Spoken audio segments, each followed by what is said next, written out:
آپ صلی اللہ علیہ وآلہ وسلم کے بچپن کا واقعہ۔ حلیمہ اپنے ننھے بچے کو گود میں لیے پریشان بیٹھی ہے۔ بچہ مسلسل روئے جا رہا ہے۔ حلیمہ ہر طرح سے اپنے بچے کو بہلا رہی تھی مگر وہ چپ نہیں ہو رہا ہے۔ ایسا معلوم ہو رہا ہے کہ بچے کو کوئی تکلیف ہے۔ قریب ہی حلیمہ کا شوہر حارث بھی پریشان نظر آ رہا ہے۔ حلیمہ ایک نیک اور رحمدل عورت تھی اور اس کا شوہر بھی ایک محنتی اور ایماندار شخص تھا۔ یہ لوگ ایک چھوٹے سے خوبصورت گاؤں میں رہتے تھے مگر بہت غریب تھے۔ محنت مزدوری کر کے جو کچھ حاصل ہوتا صبر شکر کر کے گزارا کر لیتے۔ کچھ عرصے بارش نہ ہونے کی وجہ سے درخت اور پودے سوکھ گئے تھے۔ جانور بھی پانی سے محروم تھے۔ ایسے میں نہ انہیں خود کھانے کو مل رہا تھا اور نہ ہی ان کے جانوروں کو۔ اس وقت بھی حلیمہ اور ان کے شوہر کے پریشان ہونے کی وجہ یہی تھی کہ ننھا عبداللہ بھوک کی وجہ سے مسلسل روئے جا رہا تھا۔ گھر میں جو اونٹنی تھی بھوکی ہونے کی وجہ سے اس سے بھی ایک بوند دودھ حاصل نہیں ہو سکتا تھا۔ حارث کو پریشان دیکھ کر حلیمہ نے کہا، فکر نہ کرو، صبح ہم لوگ شہر جائیں گے اور کچھ نہ کچھ بندوبست ہو ہی جائے گا۔ وہاں کی روایت کے مطابق دراصل گاؤں کی خواتین شہر جاتی اور ایک ایک بچہ کو گود لے لیتی اور اسے اپنے ساتھ گاؤں لے آتی تھی تاکہ گاؤں کے خالص غذا اور تازہ آب و ہوا میں پرورش کے ساتھ بچہ اپنی زبان پر بھی مہارت حاصل کر لے۔ اگلی صبح حلیمہ نے سفر کے لیے اپنا سامان لیا اور ننھے عبداللہ کو گود میں لے کر اپنی سرمئی رنگ کے گدھی پر سوار ہو گئی۔ 10 خواتین اور مردوں پر مشتمل یہ قافلہ شہر کی طرف روانہ ہوا۔ حلیمہ کی گدھی بھوکی ہونے کی وجہ سے لاغر ہو گئی تھی اور اتنا آہستہ چل رہی تھی کہ قافلے والے کافی آگے نکل جاتے اور رک کر حلیمہ کے آنے کا انتظار کرتے۔ حلیمہ اور حارث بہت خاموشی سے سفر کرتے رہے۔ اسی طرح سفر کرتے ہوئے وہ لوگ شہر پہنچ گئے۔ ہر کسی کی خواہش تھی کہ وہ کسی بڑے گھرانے کے بچے کو گود لے مگر ہوا یوں کہ پہلے پہنچ جانے کی وجہ سے ساتھی عورتوں نے اپنی مطلب کے گھر تلاش کر لیے۔ حلیمہ کے پہنچتے پہنچتے صرف ایک بچہ رہ گیا تھا۔ وہ ایک یتیم بچہ تھا جسے تمام خواتین نے نظر انداز کر دیا کیونکہ بچے کا باپ وفات پا چکا تھا۔ بڑے دادا عمر کے حصے میں تھے، اس حصے میں تھے جو زیادہ زندہ رہنے کی امید نہ رکھتے تھے۔ جہاں تک والدہ کا تعلق تھا وہ بھی کچھ زیادہ مالدار نہ تھی۔ اس بچے کی وراثت میں بھی کوئی بہت زیادہ مال و دولت نہ تھا۔ غرض ایک طرف غریب بچہ تھا اور دوسری طرف غریب ترین دائی۔ تمام عورتوں کو بچے مل گئے اور روانگی کی تیاریاں ہونے لگی۔ حلیمہ نے اپنے شوہر سے مشورہ کیا کہ اپنے ساتھیوں کے ساتھ بچہ لیے بغیر واپس جانا اچھا نہیں لگتا، اس لیے میں اس یتیم بچے کو ہی لے آتی ہوں۔ شوہر نے جواب دیا، جیسے چاہو کرو، کیا معلوم اللہ اس کے ذریعے ہم پر رحمت نازل کر دے۔ حلیمہ اس وقت واپس بچے کے دادا کے پاس گئی اور ان سے بچے کو مانگا۔ دادا نے بچے کی والدہ کے پاس حلیمہ کو بھیج دیا۔ حلیمہ نے جو بچے کو دیکھا تو وہ عام بچوں سے زیادہ خوبصورت تھا۔ انہوں نے بچے کو گود میں لے کر اسے پیار کیا اور گود میں لیے اسے اپنی سواری کے پاس آ گئی اور واپسی کا سفر شروع کیا۔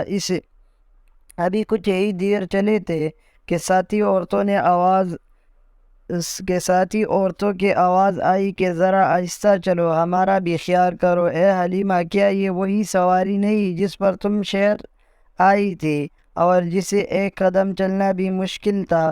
یوں یہ لوگ اپنے علاقے بنی سعد میں واپس پہنچے۔ حلیمہ کے شوہر نے جب اپنی اونٹنی کو دیکھا تو اس کے تن دودھ سے بھرے ہیں۔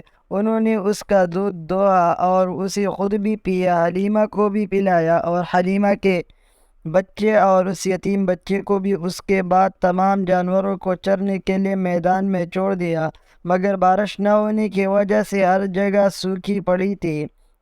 نہ ہی کہیں سبزہ تھا اور نہ ہی پانی کی ایک بوند۔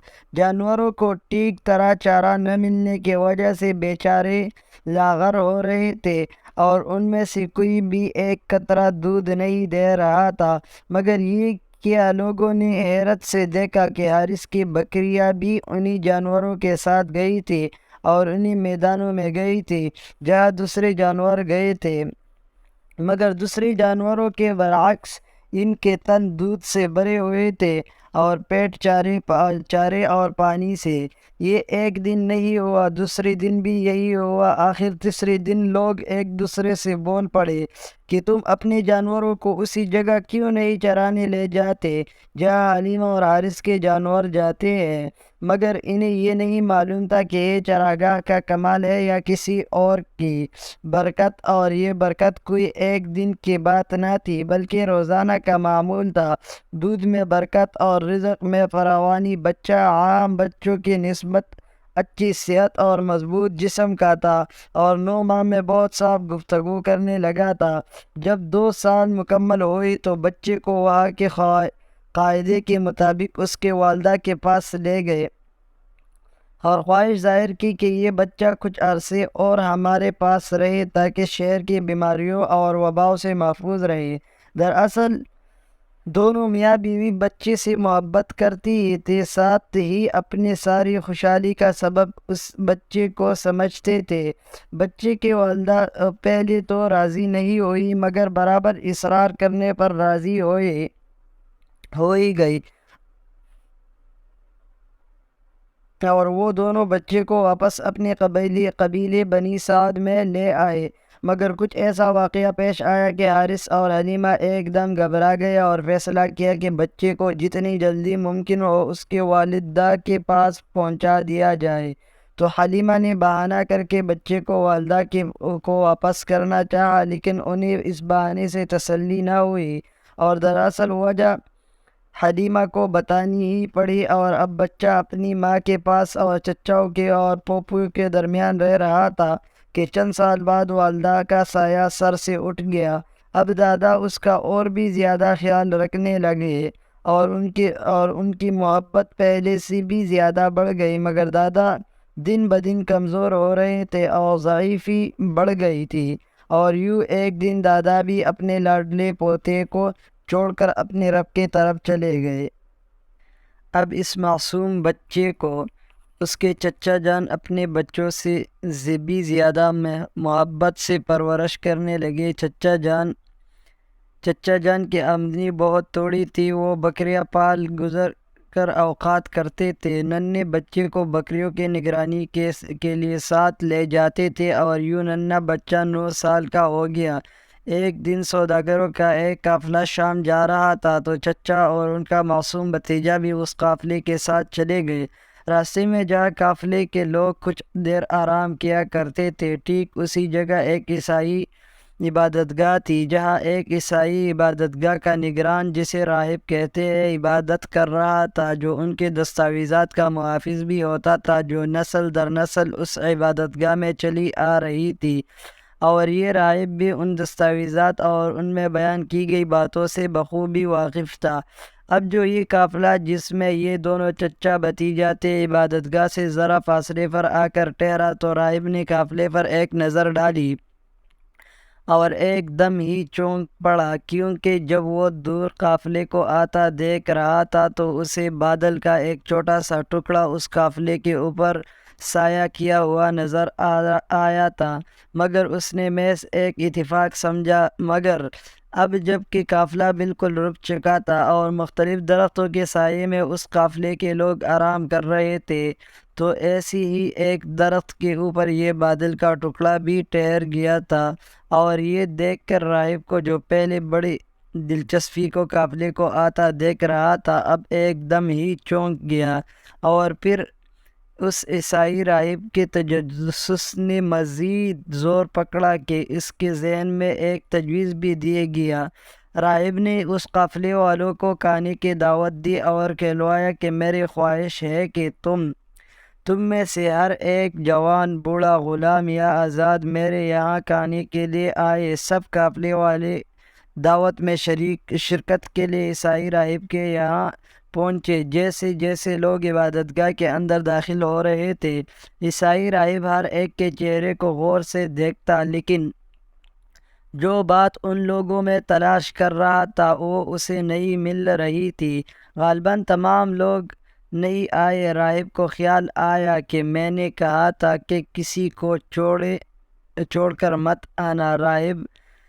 راہب نے وہ قافلے والوں سے کہا کہ ایسا کوئی بھی نہیں ہے جسے ہم نے پیچھے چھوڑا ہو سوائے ایک لڑکے کے جو ہم میں سب سے چھوٹا ہے۔ قافلوں والے نے جواب دیا، اس کے ساتھ اسی طرح کا سلوک نہ کرو اور اسے بلاؤ، اس کا یہاں آنا ضروری ہے۔ راہب نے قدر ناراضگی سے کہا کہ اس پر قافلے والوں کا شرمندگی کا احساس ہوا اور وہ لڑکے کو دعوت پر بلا لائے۔